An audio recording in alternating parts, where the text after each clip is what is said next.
Now it's time for Ask Dr. Love with Dr. Jamie Turndorf, the #1 relationship advice radio show in the U.S.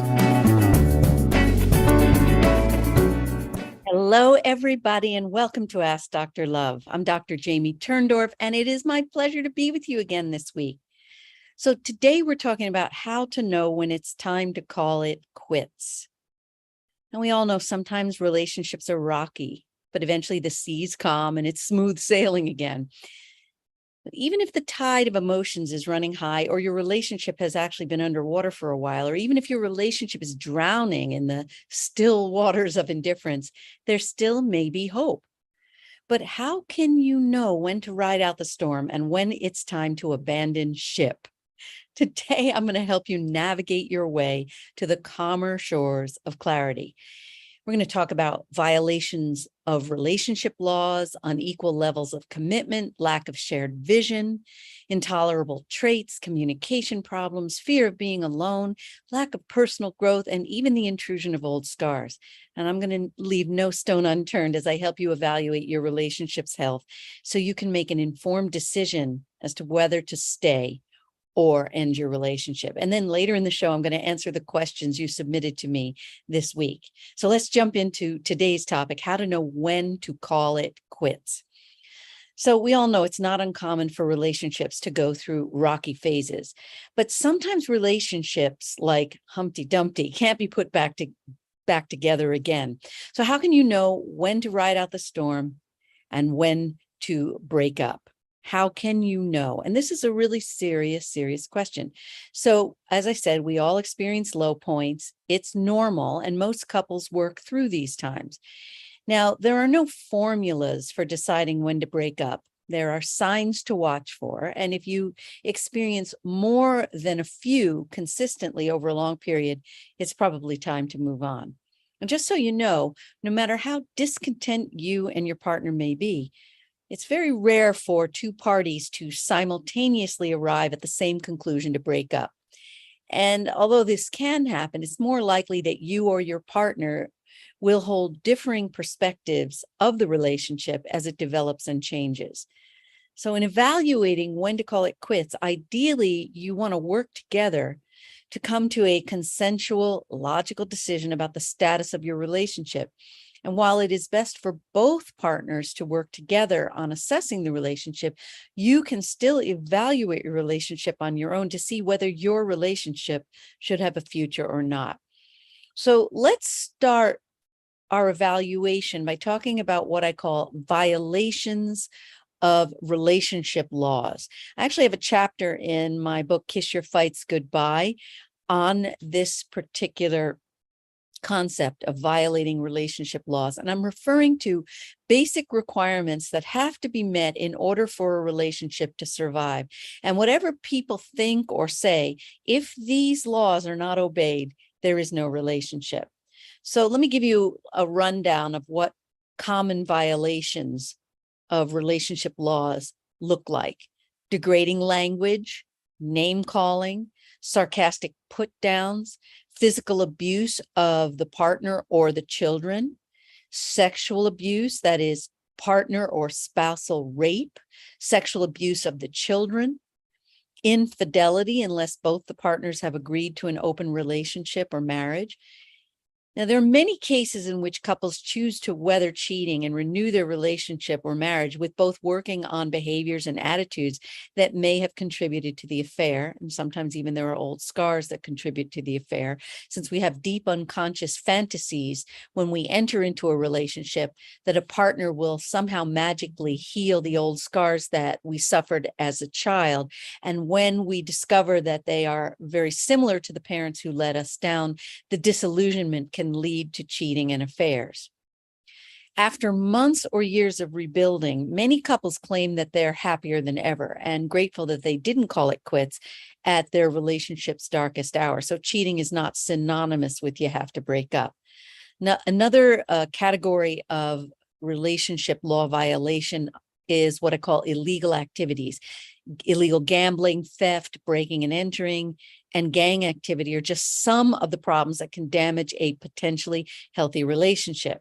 Then we also have alcoholism, drug abuse without an effort or willingness to stop, irresponsible spending behavior or gambling that endangers the welfare of the family or impinges on the other partner's needs, refusal to discuss and arrive at agreements regarding parental practices, refusal to work, job or housework, and equitably support the family, systemic refusal to consider your partner or spouse's feelings and to work at understanding them. For example, that's the way it is. If you don't like it, there's the door. And if you are the object of any of the above behaviors that I mentioned, you have to put your foot down and state that they are unacceptable.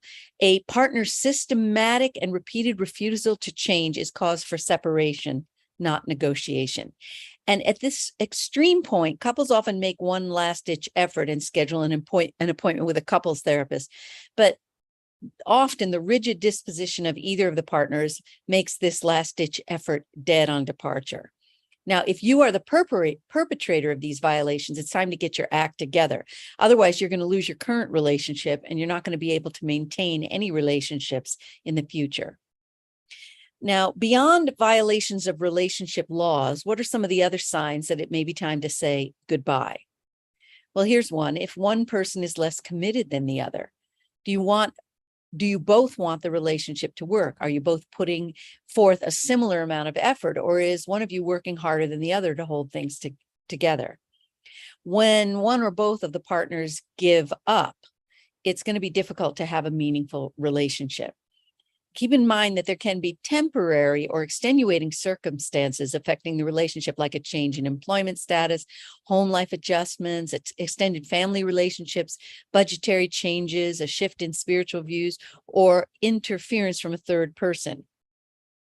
And these things can be temporary, where one has to pull more of the weight for the relationship. Some people care enough about each other and their commitment to work through these trying circumstances, while others want to escape spiraling stress and ongoing challenges and call it quits. There's a classic view of love that one person in a relationship usually cares more than the other. Some people say there's the kisser and the kissed. And this balance of affection can change so that the other eventually feels stronger than the original partner who cared more at first. Sometimes both feel strong for a while, and then neither cares very much at all. Relationships go through these cycles of emotional imbalance, and many couples choose to weather their shifts of feeling to stay with each other as their relationship grows.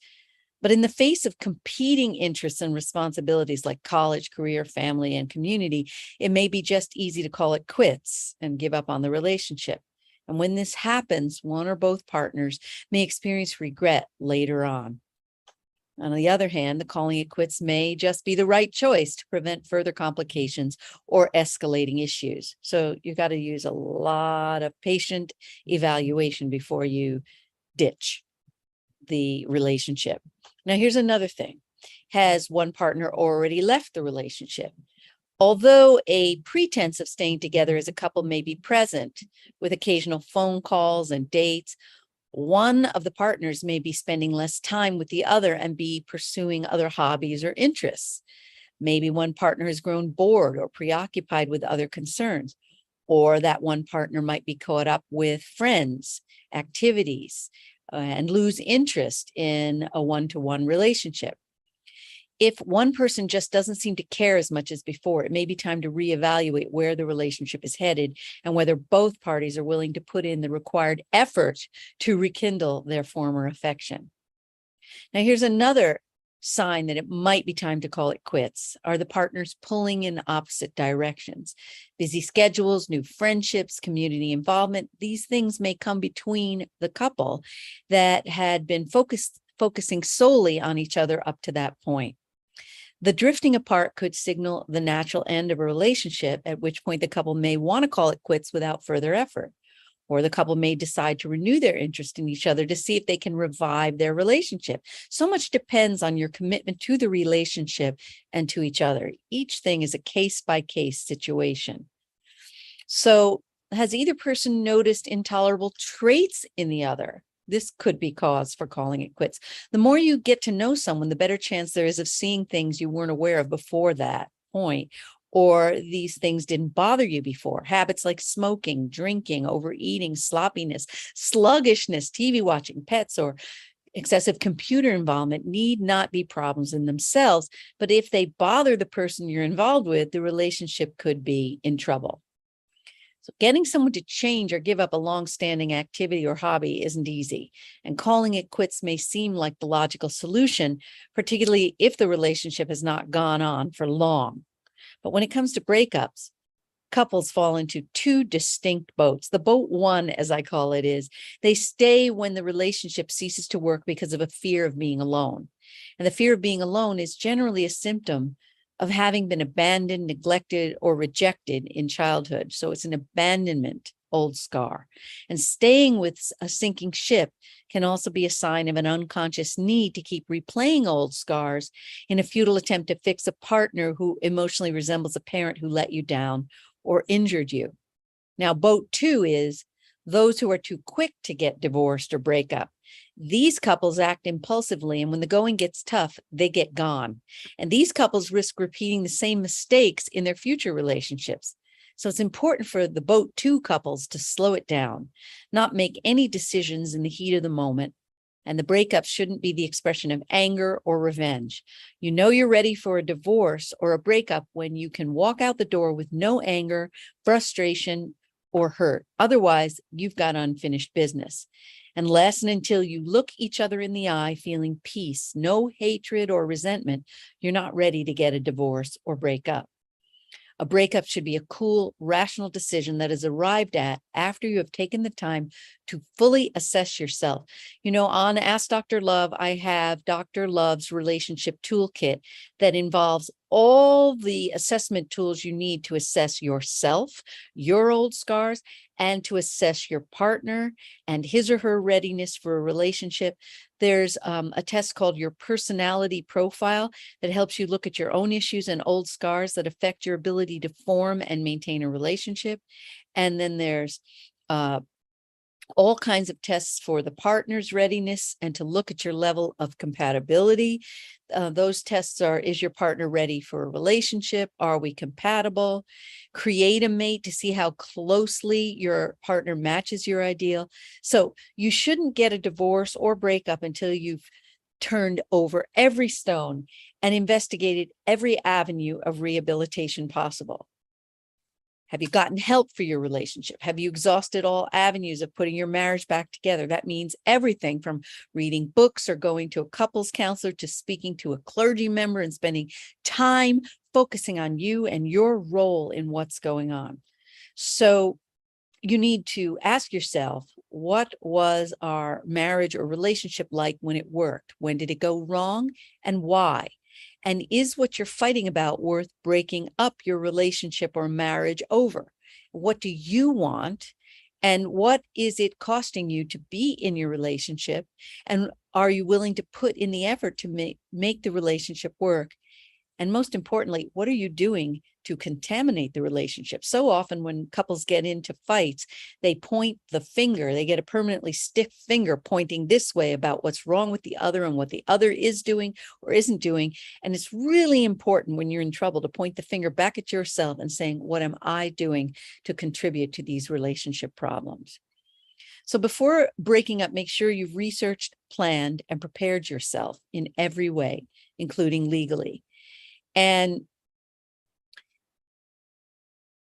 make sure also that you're ready to adopt a new standard of behavior with your children, if you have any, and that you're willing to create a new relationship as co-parent. Because so often when people do decide to break up and they've got kids, they continue the same dysfunctional fighting tactics, and then the kids are the punching bag.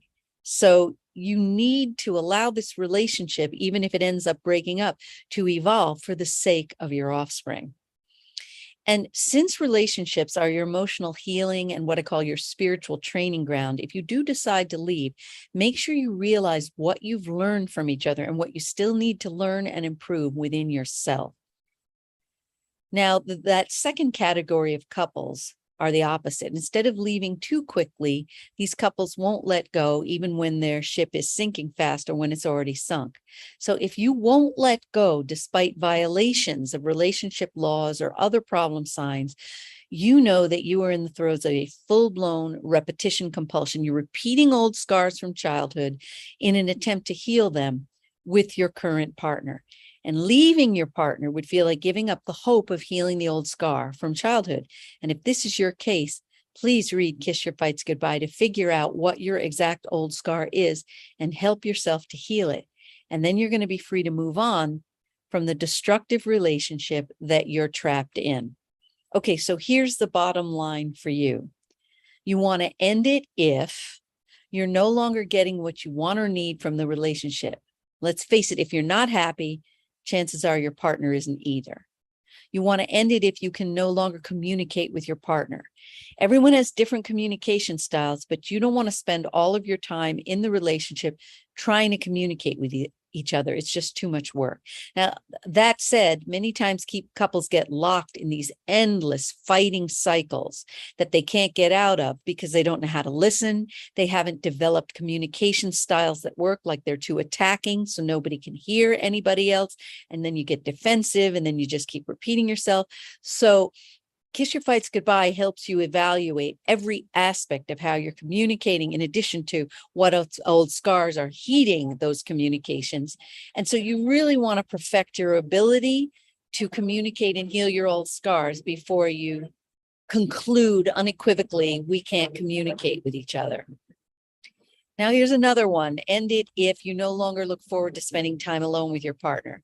So you may have a good sex life still, but you don't talk to your partner. You prefer to spend time with other people and avoid being alone together. That's a real telltale sign that it may be time to end it. Here's another one. You criticize or micromanage your partner. If you're always concerned with some aspect of your partner's personality or appearance, don't look at them, look at yourself. People who are in love overlook minor annoyances and see the bigger picture. Or it could be a sign that you're trying to fix your parent, right? You chose someone who had these scars or flaws or warts because you unconsciously wish to change them. And if that is your old scar and that you're trying to fix an old scar from childhood, you really want to look at that, because as you heal the old scar, you won't be so hell-bent on trying to fix or micromanage your partner. Now, here's another sign it may be time to say goodbye. And that is, you compare your partner to others. When you love someone, you don't compare him or her to others. If you find yourself doing this, you need to reevaluate your relationship. Here's another telltale sign that it may be time to end it. And that is, you try to change your partner. Often when we fall in love with people who don't suit us, we fall into the trap of constantly trying to change the other. And that may be a time to move on, but it also may be a sign of an old scar that needs healing. If you choose somebody who's limited or damaged the way your parent was, then it's a setup for you to try to fix or change your partner so that you can unconsciously feel like you healed the old scar that you brought into the relationship from your childhood's old scar into the present relationship. So you want to look at that and you want to heal your old scar, at which point you may not be as perturbed by your partner's traits, or you may find that you really don't wish to be with this partner anymore because he or she is a carbon copy of the parent who let you down. Here's another sign that it's time to call it quits, and that is you just don't laugh anymore. Humor is something that all relationships need, and if you no longer find your partner's jokes funny, or you can't have lighthearted conversations, it may be a sign that the relationship has really lost its zing, or that the chronic conflict has eroded the core of the relationship. Here's another telltale sign that it's time to hit the road. You're doing all the giving or all the getting. Now, if you're the one who's doing all the getting, you're less likely to want to leave. I mean, you're being fed, it's easy, it's wonderful, but relationships are all about mutual benefit. If one partner is benefiting over the other, the relationship is unhealthy. And if you're the one who's receiving all the giving, you may not be willing to give up all the manna from heaven, but beware, because your partner may eventually come to resent you and the imbalance, and your relationship will crash. Now, here's another one. Oh, you know what? I realize we have to take a break. When we come back, I'll continue more with the signs that may be time to call it quits. I'll be back with you in a moment on Ask Dr. Love.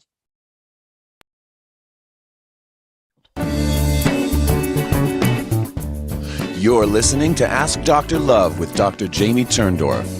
If your heart is still hurting over the bodily loss of your loved one, the reason is simple. We're not meant to be separated from those we love, and reconnecting is the only way to end the grief. But reconnecting and staying connected requires guidance. As a gift to her listeners, Dr. Turndorf is offering a limited number of discounted grief relief sessions to help you reestablish a relationship with loved ones in spirit and resolve any unfinished issues. If you're ready to experience the healing and joy of reconnecting, visit drjamieturndorf.com/grief relief to schedule your session. But don't wait, space is limited. Visit drjamieturndorf.com/grief relief to find out more. And now, back to Dr. Turndorf.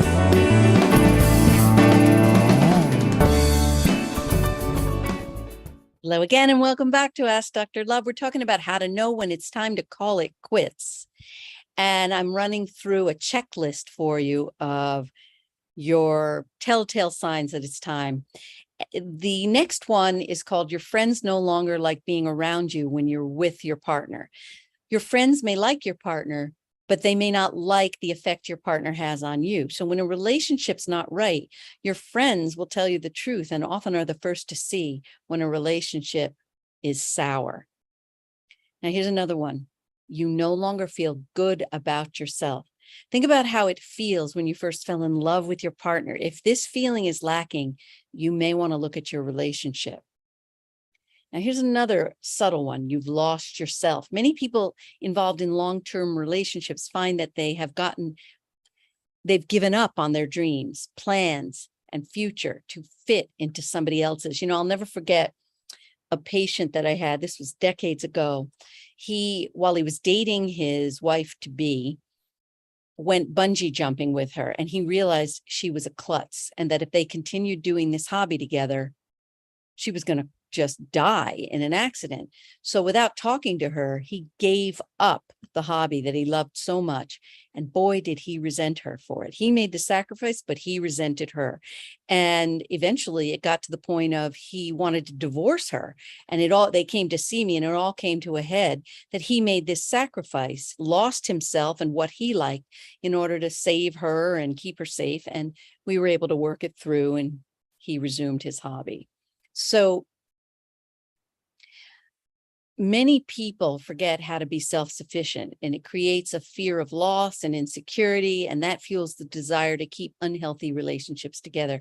You don't want to be losing yourself in order to keep a relationship. Now, here's another one. You may be staying because you're afraid to be alone. This is an old scar from childhood as well. If you were abandoned, rejected, or neglected, you're unconsciously clinging to this partner like a surrogate parent. If you've suffered physical or psychological abuse, financial exploitation, sexual abuse, or degradation from your partner past the point of damage to the point of damage to your health and safety, you're in danger. And if you're staying because you're afraid to be alone, this is really unhealthy. If your partner constantly pressures you to do something you're not comfortable with, like being part of a dangerous or criminal activity, giving you harsh ultimatums and threatening statements that create pressure, are all signs of a potentially dangerous relationship. Don't fall for the "if you really love me, you do this" trick. Endless conflict or despair has taken over the major areas of couple functioning, like communication, sex, finances, and emotional support. And you're staying because you don't want to be alone. Here's another sign that you need some help, right? Jealousy has become a major issue. A relationship is unhealthy if your partner tries to put restrictions on who you hang out with or talk to, and when or for how long. Your partner is not in control of your social life. You are. And if your partner has been involved in long-term alcohol or drug abuse or addiction and can't or won't break free from that life, or your partner's your children's lives have suffered because of it, and you're not leaving, again, time to heal your old scar that's making you stick with such an unhealthy situation. Or if you are involved in long-term alcohol or drug addiction that you can't break free from, you aren't doing anyone any good by staying in the house. And also, if your relationship was based on superficial foundations that no longer work, like partying, shared hobbies, or sex without love, and you're ready to move beyond those things, well, you know it's time to call it quits. Now, how do you know it's time to work to save the relationship? Well, if you and your partner are operating under unfinished emotional business, those old scars from childhood that sink our relationship boats. If the old scars are fueling your hurt and anger, then your breakup isn't a clean break. So in a nutshell, when we first fall in love, we all have unconscious fantasies and expectations that our partners are going to fix the old scars that we carry from childhood. We all have these scars. And when the partners don't fix our old scars, disappointment runs deep and emotional sparks really fly. If you break up, you're going to take that old scar and your wounded self to the next relationship, and you're going to find yourself in the same miserable boat. So heal your old scars, and you may not feel so disappointed in your current partner. For example, I had a patient, I'll call her Wendy. Her parents were neglectful. Her husband was very, very sad. And when he entered his own self-absorbed pit, because he had seasonal affective disorder and he would get a bit self-absorbed each winter, she emotionally regressed to her childhood and felt so sad and abandoned. And then she felt that he was the worst husband, that her life was horrible, forgetting all the times of the year when he's fine. And then she started planning the breakup.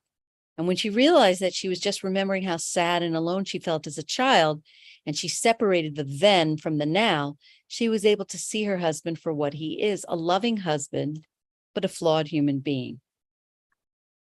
So you also want to stay in the relationship if there's a core foundation of similar values and beliefs that you both share, especially spiritual and moral values. You want to stick with the relationship if you still trust each other. You know your partner's on your side and have faith they will work with you for the greater good of your relationship or your family.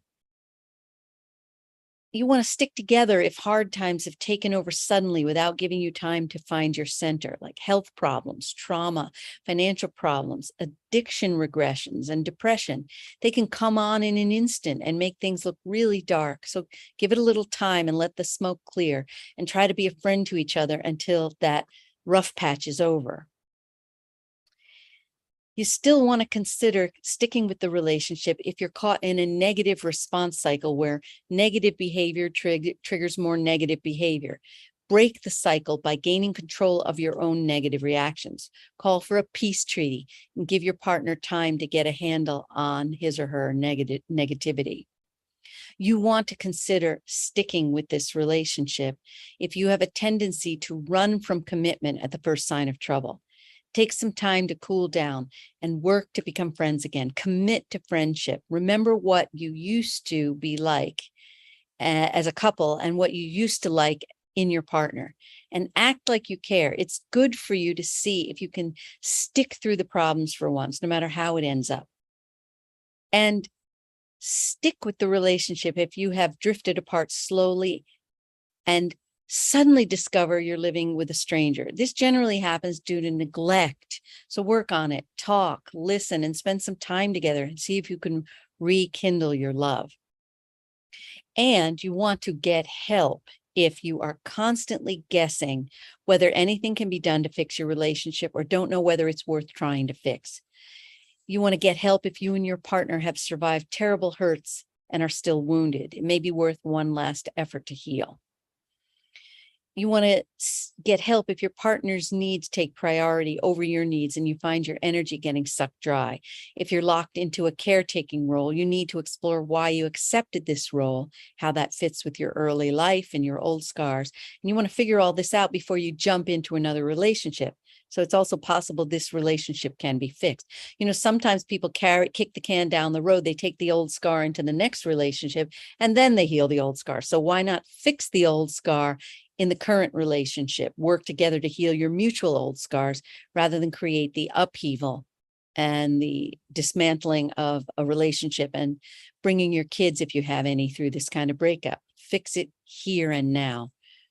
Misunderstandings that don't get worked out because you both are not really willing to listen and you have fixed judgments about each other require you to learn how to break the wall between you, look at your part, and then see what's left to salvage or not.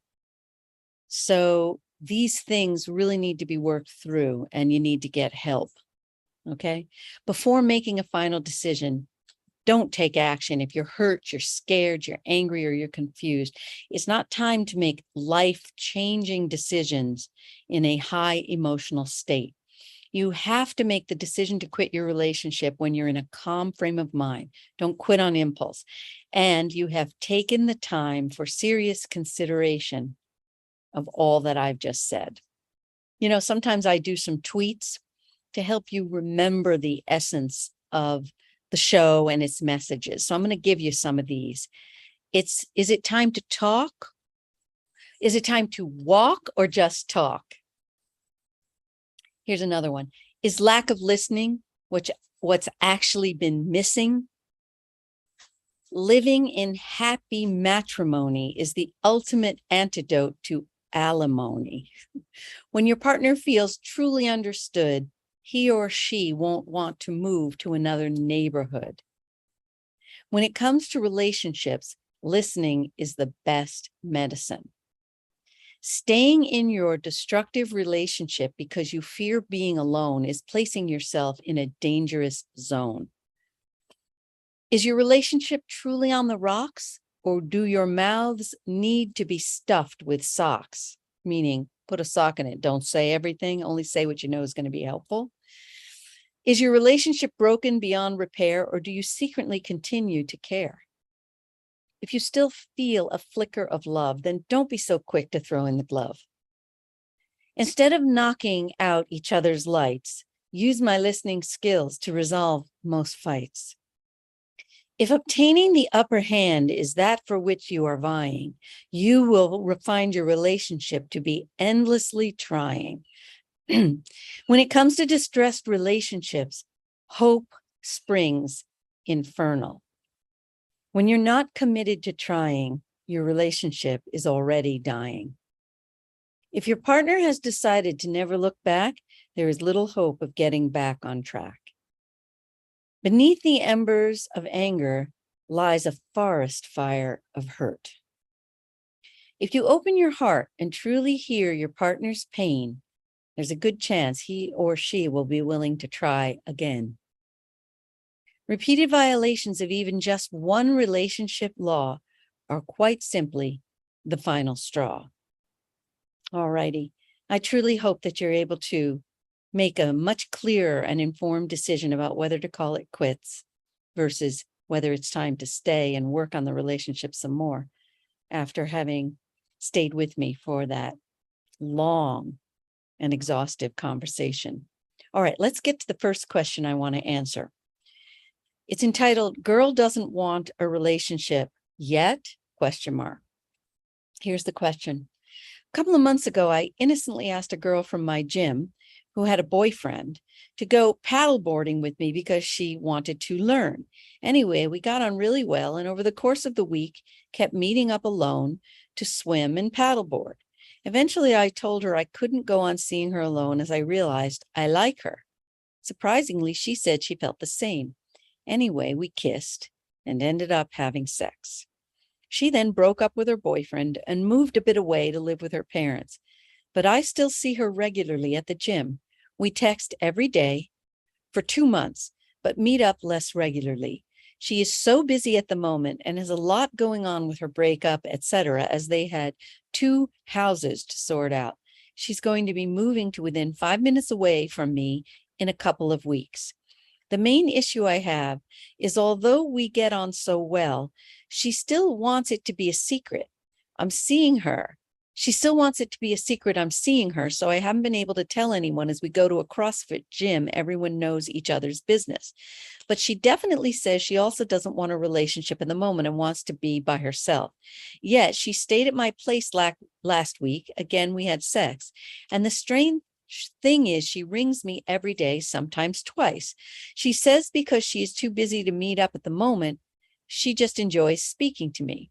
I really like this girl and obviously want her to be my girlfriend. So do I just carry on and wait it out, or tell her to stop ringing me unless it's to meet up, but then I may lose her? Not sure how I should play this. Okay. So my red flags started flapping when I read your question. My first red flag was about, why does she want your involvement to be a secret? And my first thought was that, is she worried that her news would get back to her ex? And then I wondered if she'd actually ended it with her ex. Now, maybe these concerns of mine are wrong, but one thing is sure, she is not jumping in with both feet to be with you. Now, maybe she just has cold feet due to her failed relationship with the ex. She did say she doesn't want a relationship now. On the other hand, she reaches out to you every day and she enjoys speaking with you. Issuing her an ultimatum is going to push her away. I'm sure of that. Pushing her for more is going to backfire big time, as you suspect. When we push another person, the result is a doubling down of the other person's position or feelings. You know, Ignatius of Loyola, the founder of the Jesuit order, said, when you want to influence another person, you should enter through his door, but have him leave through yours. So a similar concept is the old adage, if you can't beat him, join him. So my suggestion is to cool your jets and give her some room to develop a friendship with you. As you know, a solid friendship is the foundation of any good romantic relationship. So let her develop a sense of safety and trust in your friendship. Don't push her to see you, and let her control the pacing of when you meet. And I also suggest you use a technique called joining. Now, in joining, you embody the other person's feelings. When you quote unquote carry the other person's feelings, it makes it easier for the other person to ease up on his or her position. So in this case, she's got cold feet. So you would embody her reluctance to jump into a relationship. And to do this, you would wait for her to ask to meet. And if you see her, you don't have sex when you're together. And while you may be tempted to have sex, the intensification of her feelings for you will likely backfire, and she'll pull back afterwards. So to complete the joining, when you see her, you'll be the one to voice her reluctance to enter a relationship by saying that you're scared to become deeply attached and involved in a relationship and hurt as a result. And for this relationship, you want to be friends for now. By joining her fear and not pushing her, her walls should come down, and then she should be willing to move forward. While you're building the friendship, I suggest you use the time to find out more about her past relationship. Gently find out what went wrong. What does she see was her role in the relationship failure? What went wrong will provide clues as to what could go wrong in her relationship with you. What you want to look for is her level of insight into herself and whether she's willing to own her own part of the relationship failure. If she says that the breakup was all his fault, then you're going to need to be concerned that she may not take equal responsibility in any future relationship with you. The more you know, the better you're going to be able to evaluate her limitations and determine whether her cold feet are due only to the recent breakup or symptomatic of deeper problems that cause her to have relationship difficulties and a series of breakups. That you're also going to want to know more about is how many breakups she's had and whether there was a pattern in the breakups. Now, I always say you don't want to grill the other person because she's not a steak or he's not a steak. So you want to just gently pepper the conversation with interested questions as you're forming a picture on the psychological anatomy of the other person and determining his or her readiness to form a relationship. This is why I like people to take time before they jump in the sack, because once you jump in the sack, the hormones associated with sex cloud your brain, and you're not able to make these very rational and clear-headed assessments. And an ounce of prevention is really worth a pound of cure.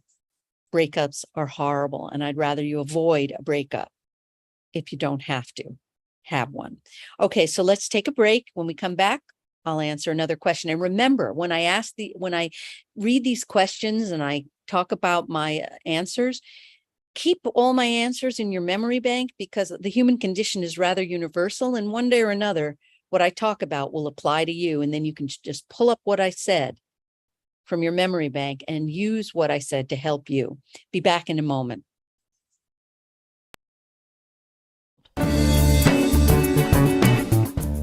You're listening to Ask Dr. Love with Dr. Jamie Turndorf. If your heart is still hurting over the bodily loss of your loved one, the reason is simple. We're not meant to be separated from those we love, and reconnecting is the only way to end the grief. But reconnecting and staying connected requires guidance. As a gift to her listeners, Dr. Turndorf is offering a limited number of discounted grief relief sessions to help you reestablish a relationship with loved ones in spirit and resolve any unfinished issues. If you're ready to experience the healing and joy of reconnecting, visit drjamieturndorf.com/grief relief to schedule your session. But don't wait, space is limited. Visit drjamieturndorf.com/grief relief to find out more. And now, back to Dr. Turndorf.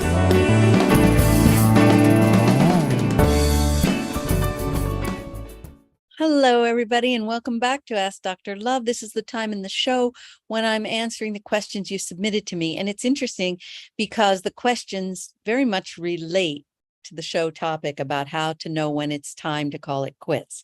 This question is, how do I deal with relationship anxiety? And here goes the question. I've been with my boyfriend for just over 3 years. First 2, he was away at college, and he's finally back home. But recently, I've been more on edge. He's always had a mixed group of friends, but since coming back, I am just realizing how many female friends he has and how close they are. Just like how he is close to his male friends, but in my culture, it's not the norm. I have no worries about these friends or relationships. I have no worries about these friends. Our relationship is something known and respected, and he's never given me reason to doubt. But there's this one friend I can't shake off. She is beautiful and seems to enjoy gym like he does. He follows her Finsta. I don't know what Finsta is. Oh, it must be Insta, and it's a typo. The F is a typo. He follows her Insta, and she does have a boyfriend herself who she loves a lot. She has not given me any reason to be on edge about her, but I can't stop, and I don't know why. I don't know whether it's because even 3 years in, I haven't met any of his close friends. I'm just uncomfortable with the thought of her. But since she's part of his friendship group, I don't want to be that girlfriend. I don't know what to do. Even seeing her name in their GC group chat. I'm really being tested here. Even seeing her name in their group chat puts me in a bad mood and makes me upset. I know I've been dealing with a lot of anxiety. I have a history and not sure whether I'm being silly and making connections. What should I do? So you said you have a history of anxiety or a history of being jealous. I'm assuming you mean that you have a history of anxiety, and your anxiety has decided to latch onto this girl.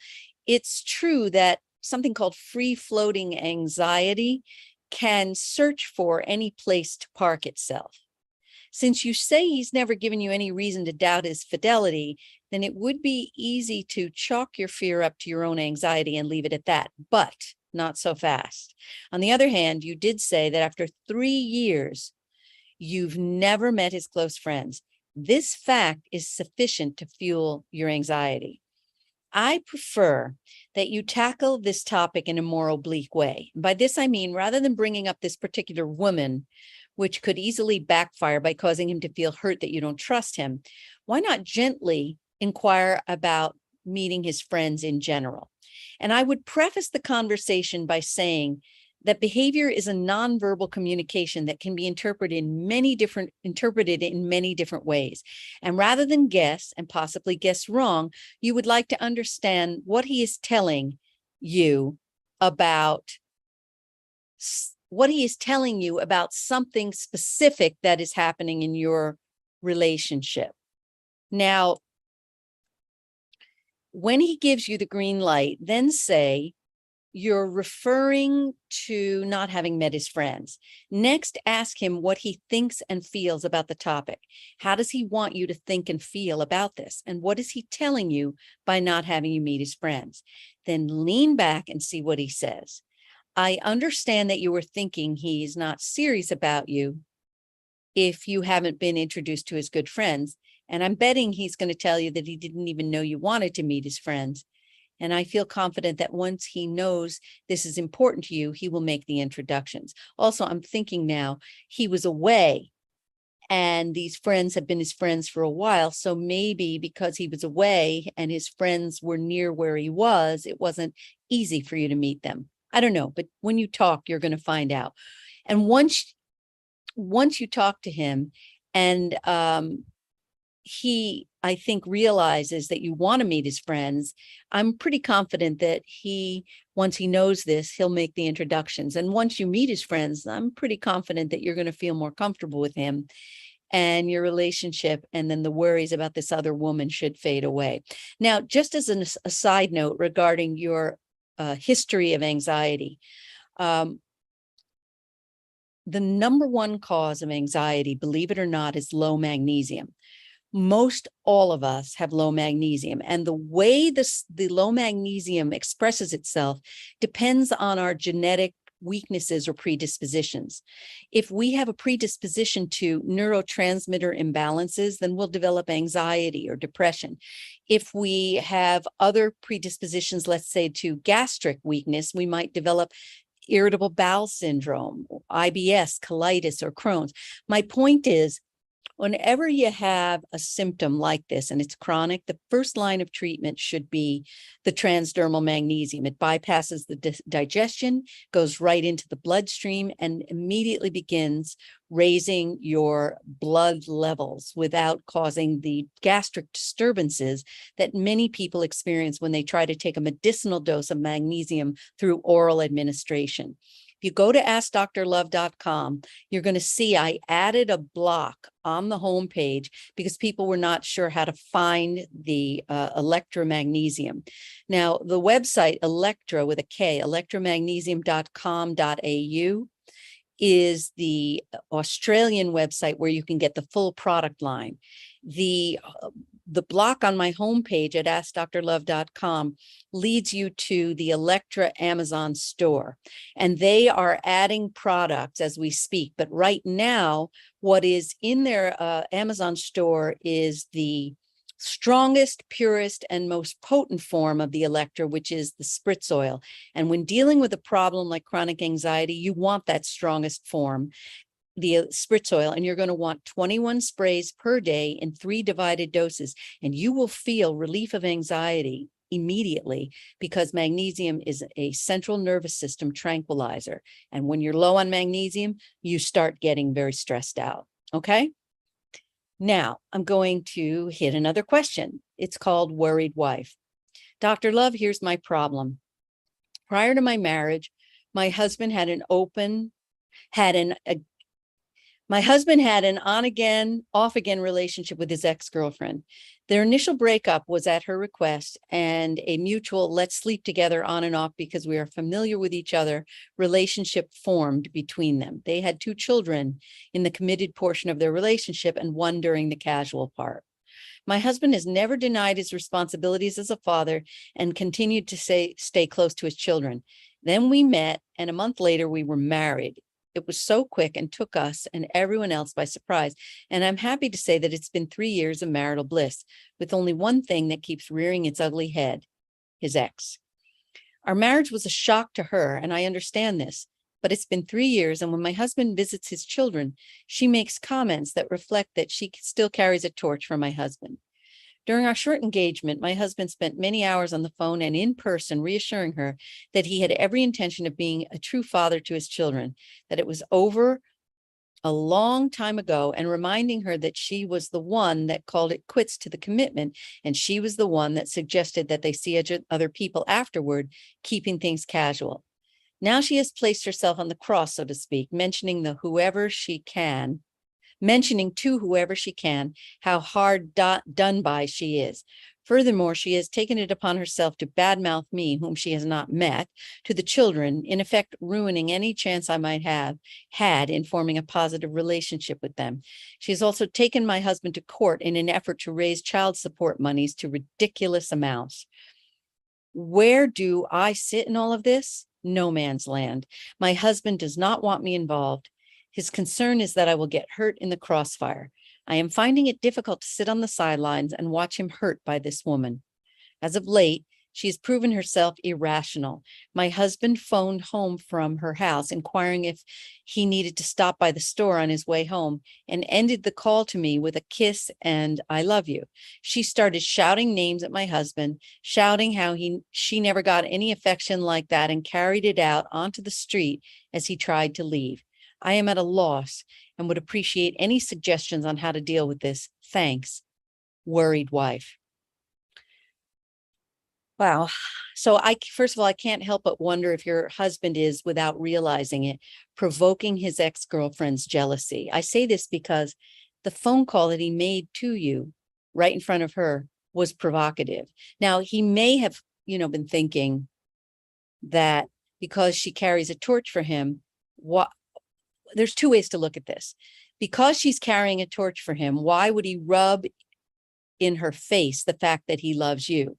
And the only reason that I can come up with is that he actually is furious with her for her dumping him, and so he's paying her back. Seeing her blow a gasket might give him some gratification. And the only problem is you're receiving the fallout. Now, it's also possible that he did this in order to put a line in the sand and make sure that she knows he's with you and he loves you. So I would really like him to examine his behavior and honestly ask himself what reaction he wants to provoke in her: rage, jealousy. He needs also to own what feelings are driving his own behavior: bitterness, resentment, anger, or possibly feeling protective and proprietary about you and his relationship with you. Now, I come back to, wondering if his ego was bruised when she ended the relationship. And by behaving in ways that provoke her to chase after him, his unconscious mind may be attempting to boost his ego. After all, having a woman crazy for you is an ego boosting experience. So it's just a thought to examine and discard if it doesn't fit. And once he examines the feelings that are motivating his behavior, he'll have more conscious control over his actions. In other words, when a person is angry and doesn't know it, the anger is more likely to seep out in ways that he or she doesn't realize. And when he becomes clearer on his thoughts, feelings, and motivations, he'll be able to make a conscious decision on how he wishes to behave. And I think the decision will come down to the following. Which does he want more, to get his rocks off or to create peace and harmony in his world? If he wants to continue driving his ex up a wall, then he'll continue behaving in provocative ways. And if he's ready to stop sticking it to her, then he'll become discreet when it comes to displaying feelings for you in her presence. And that will surely help tone her down. And at the same time, he has to also examine what else he may be saying or doing to provoke her jealous fury. If and when he decides that he wants to stop igniting his ex's fury, he will also need to examine how he encourages her fits. One really good way to encourage another person's behavior is to pay attention and respond. If he wants to curtail her fits, then he needs to walk away, say nothing, or leave the room or the house whenever she goes nuts. And a last idea for helping to tone her down. I know he has tried to use logic, reminding her that she's the one who ended the relationship in order to calm her down. Trying to talk another person out of his or her feelings never works. Has he ever tried simply to listen and understand how she feels. Because often a person will keep singing the same tune and griping over and over again over the same issue because he or she still doesn't feel understood. And in many cases, feeling heard and understood is all that the person needs to resolve a particular issue. So remember, feelings aren't wrong or right, and they are often downright irrational. And if he decides to listen and understand her feelings, he shouldn't try to talk her out of them or reason them away from her. If she feels that he wronged her, she's entitled to her distorted view of reality. And if your husband is willing to temporarily view the world from her own distorted lens, she may feel sufficiently heard to get on with it. Now, I also suggest one other thing, that he not enter the house anymore when he picks up the kids, that he stay outside to set a boundary, let the kids come out to meet him. And I also suggest that he talk to the kids about you. And he should explain to them that this is a touchy situation. Mom still has feelings for me, and she's bad-mouthing my new wife.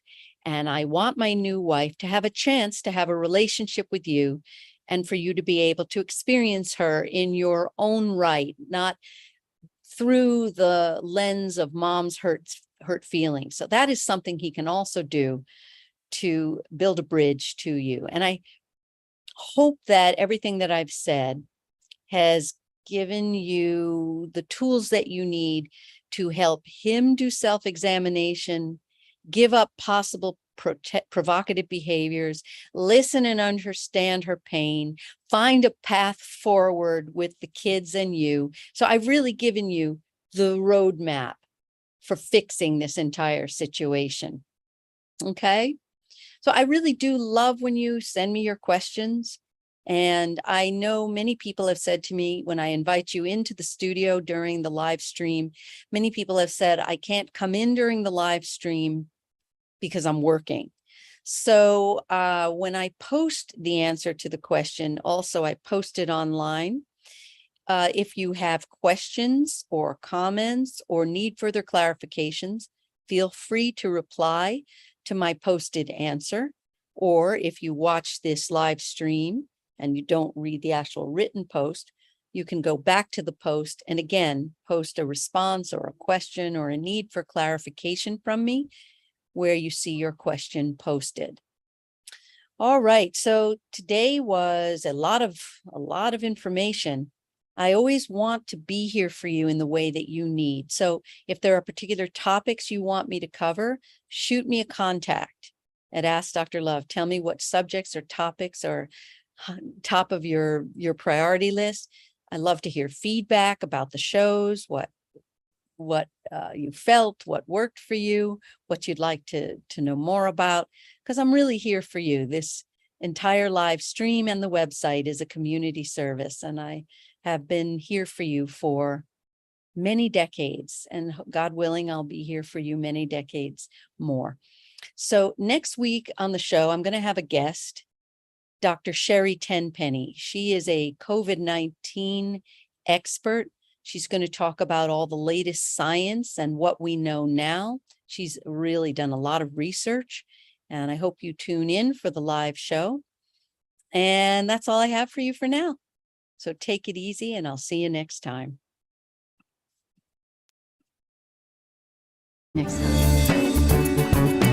You've been listening to Ask Dr. Love with Dr. Jamie Turndorf. Sign up for Dr. Jamie's newsletter at askdrlove.com and receive her meditation audio that will guide you to open your heart and chill out during these stressful times.